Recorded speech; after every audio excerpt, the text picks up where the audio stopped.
Álvaro, malária, tá? O mosquito da malária, ele sobrevive dentro de uma determinada faixa de temperatura. Se ficar muito frio, o mosquito não tem condições de sobrevivência. O que nós estamos vendo? A malária está começando a invadir a Europa. Porque locais onde o mosquito morria durante o período do inverno, por causa do frio extremo, não está morrendo mais. Então a malária está migrando.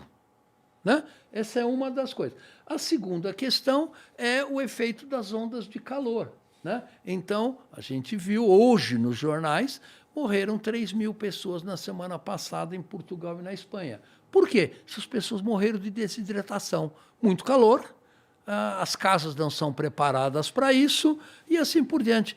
Uma onda de calor na Índia, no ano passado, onde a população de rua, que não tem ar-condicionado, não tem água para se refrescar, morreram milhões de pessoas. Tem uma linha de estudos que eu acho muito interessante, que eu não sei se você conhece, que junta geografia e, sobretudo, questões climáticas, a análises econômicas e foco em conflitos. E basicamente mostra o seguinte, que quando a temperatura sobe, os conflitos humanos aumentam. Isso. E sobretudo por uma questão econômica, porque os recursos tornam mais escassos e as coisas... Aumenta a tensão na sociedade. Aumenta a tensão. Mas tem um outro lado da história que eu achei bem interessante, que é que as pessoas em si, elas se sentem também mais desconfortáveis e aí elas ficam mais irritadiças e aí o gatilho tem um efeito maior. Como é que você vê isso aí? Tem muitos Isso é verdade? trabalhos que colocam isso. E você tocou num outro ponto quando você falou da questão do deslocamento de população. Né? Vocês imaginam, gente, a África ou a América Central, né, num clima 4 graus mais quente. O que a gente está vendo hoje de migração para os Estados Unidos e para a Europa é fichinha, perto do que vai ocorrer já nas próximas décadas, não é no final do século. Né? As pessoas não vão ter condições de sobreviver naquela região e vão obrigatoriamente ter que migrar. Então, o que a gente está vendo hoje de migração, muro nos Estados Unidos contra o México, na Europa sendo invadida por migrantes africanos, é fichinha perto do que vai acontecer. E dentro dos países. Né? Então, o Nordeste brasileiro, olha, os milhões de brasileiros que moram no agreste nordestino, que hoje é uma região semiárida, vai virar uma região árida, ponto. E não vai ter condições dessa pessoa sobreviverem lá. Vai virar como um deserto do Saara, por exemplo. E o Brasil tem que começar a pensar, onde nós vamos botar esses milhões de nordestinos? Vão deixar para pensar quando eles estiverem batendo nas nossas portas? Né? Então, isso se chama adaptação climática. Nós temos que adaptar o nosso país ao novo clima, que já está aqui, não é mais uma questão do futuro. Né? Por exemplo, uma das reuniões do IPCC foi em Singapura. Né? E foi muito interessante, porque o primeiro-ministro de Singapura foi na nossa reunião. Ele falou, gente, 80% do PIB de Singapura vem do porto. Se o mar subir 1,5 metro, nós estamos ferrados. Ajudem a gente. Olha que interessante. Né? O primeiro-ministro foi na reunião, porque a questão do aumento do nível do mar vai colocar cidades como Recife, Santos e toda a infraestrutura que a gente construiu nos últimos 200 anos, na infraestrutura costeira, em perigo. Quer dizer, imagina Manhattan. Né? E isto no curto prazo.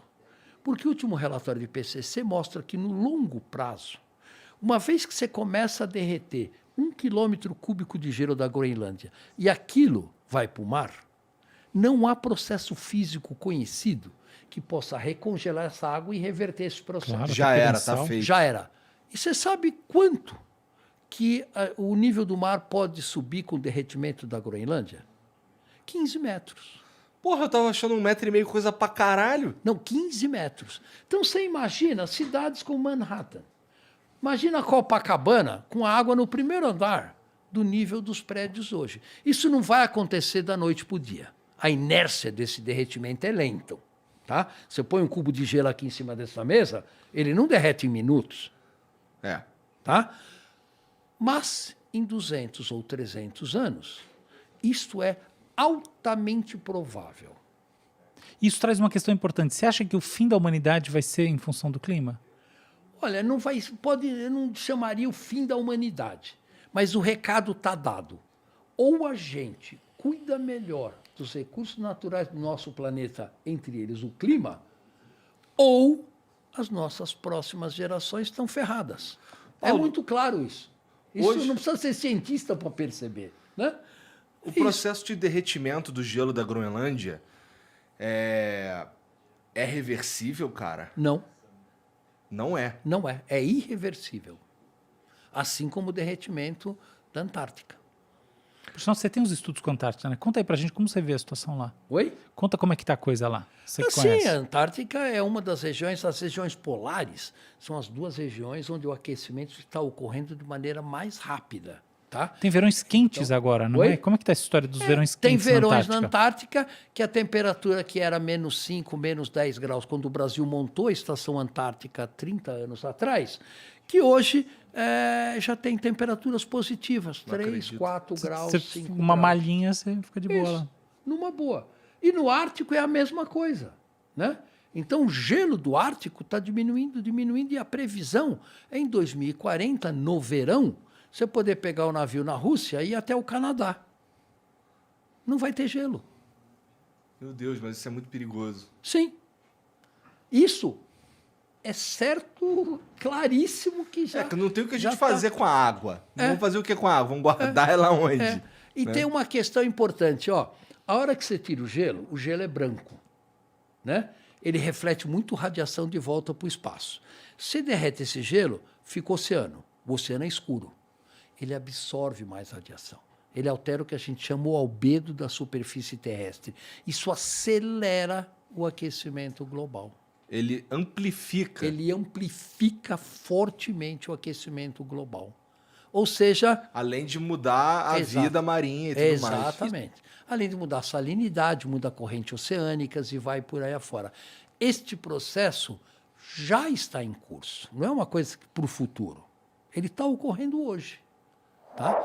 E apesar de saber tudo isso, os nossos governantes estão preocupados com a próxima eleição daqui a 2 anos.